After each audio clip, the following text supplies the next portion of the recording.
Monsieur Charles Blé Goudé, regardez les Ivoiriens devant la caméra et dites-nous, est-ce que vous êtes contre le 4e mandat? Vous me demandez de regarder la caméra des Ivoiriens. Elle est où la caméra? La voici, elle est là en face. Et dites aux Ivoiriens, Charles Blé Goudé est-il contre le 4e mandat ou il est pour le 4e mandat? Blé Goudé refuse de répondre par un simple oui ou non. Il ramène le débat au 3e mandat avant de parler du 4e. Une approche qui surprend. Abonnez-vous et continuez de regarder la vidéo. On se prend à la fin pour un commentaire. Monsieur Charles Blé Goudé, regardez les Ivoiriens devant la caméra et dites-nous, est-ce que vous êtes contre le 4e mandat? Vous me demandez de regarder la caméra des Ivoiriens. Elle est où la caméra? La voici, elle est là en face. Et dites aux Ivoiriens, Charles Blé Goudé est-il contre le 4e mandat ou il est pour le 4e mandat? Quelqu'un m'a posé cette question dans mon bureau. Et je vais vous dire exactement ce que je lui ai dit. Je lui ai dit, vous parlez du 4e mandat. Est-ce qu'on peut d'abord parler du 3e? Parce qu'on ne parle pas des 4 sans parler des 3. Si. Et quand vous, qui êtes en Côte d'Ivoire et celui qui m'interrogeait, vous étiez en train de parler du 3e mandat, moi j'étais en prison. Moi j'étais à La Haye. C'était en 2016. J'étais en plein procès. Je n'y étais pas. Pourquoi cette mention, justement? J'ai fait cette mention parce que les gens cherchent toujours des boucs émissaires pour se prévaloir de leur propre turpitude. Et j'arrive. Vous voyez, avant que je ne parte en prison, il y a une constitution ici en Côte d'Ivoire qui stipulait le vote à 18 ans, vous le savez très bien. Nous sommes battus tous, élèves étudiants pour ça.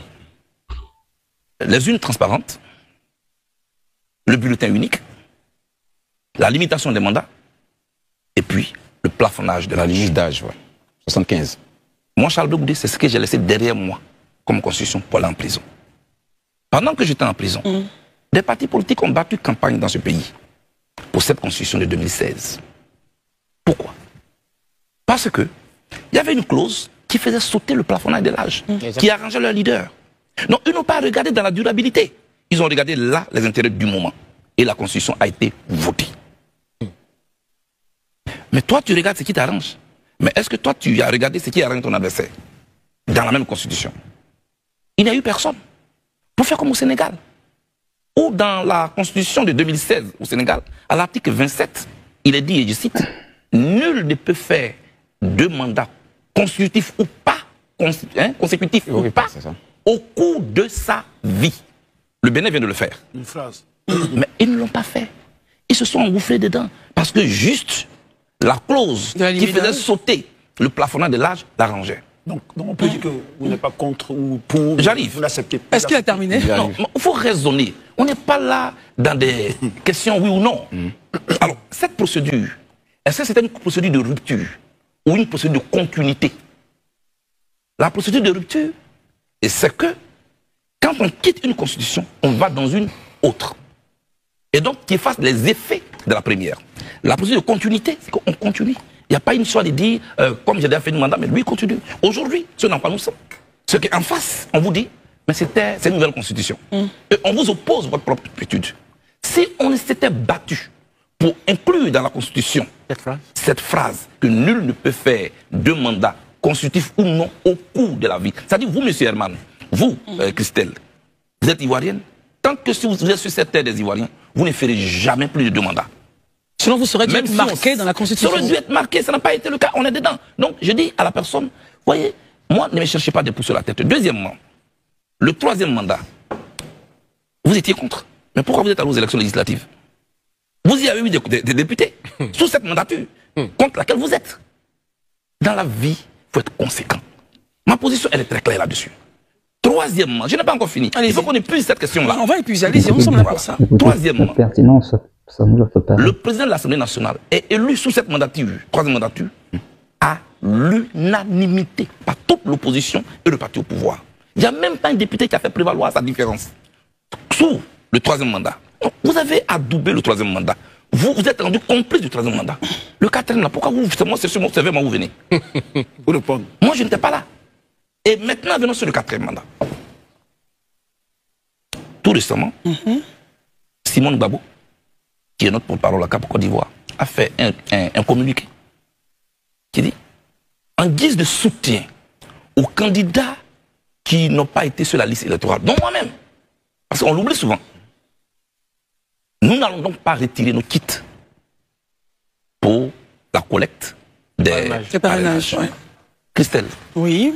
au moment où nous on était dans cette posture, dans notre dos, les gens qu'on soutenait sont allés prendre les kits. Lesquels? Il s'agit de Tidiane Thiam, il s'agit de Babou Laurent. Ils sont allés prendre les kits.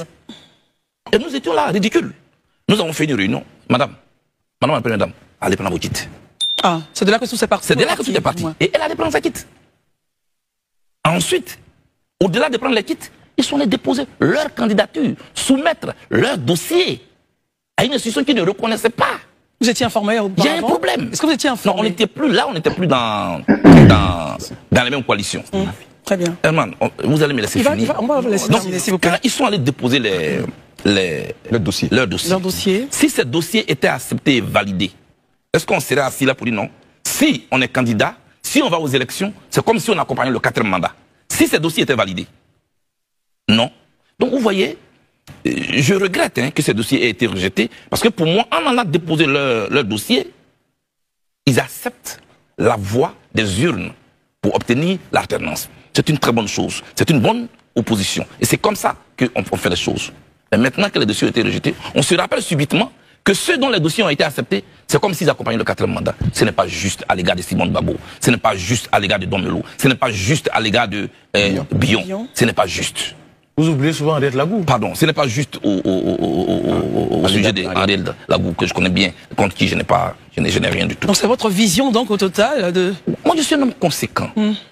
Dès l'instant où moi, Charles Blé Goudé, j'ai fait un recours devant la CEI de Guibérois, requête rejetée. Un recours devant la CEI nationale, requête rejetée. Un recours devant les tribunaux, requête rejetée. La décision politique ne vient pas. J'ai tout de suite compris que pour on ait besoin de rêver, il faut que je passe à autre chose. Je vais donc regarder parmi la panoplie des candidats qui sont là, qui est le plus proche de moi, qui peut porter mes idées. Parce que tout est impersonnel. Voilà ma position et je n'ai rien contre personne. Mais je pense que c'est ce qui est conséquent. Très bien. Son discours met en avant la cohérence et la responsabilité politique. Blé Goudé insiste sur le fait qu'il ne se laisse pas entraîner par des décisions qu'il ne contrôle pas et qu'il reste fidèle à ses principes.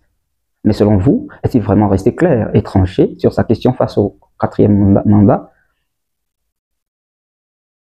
Selon vous, est-il vraiment resté clair et tranché sur sa position? Son discours met en avant la responsabilité. Son discours met en avant la cohérence et la responsabilité politique. Blé Goudé insiste sur le fait qu'il ne se laisse pas entraîner par des décisions qu'il ne contrôle pas et qu'il reste fidèle à ses principes. Mais selon vous, est-il vraiment resté clair?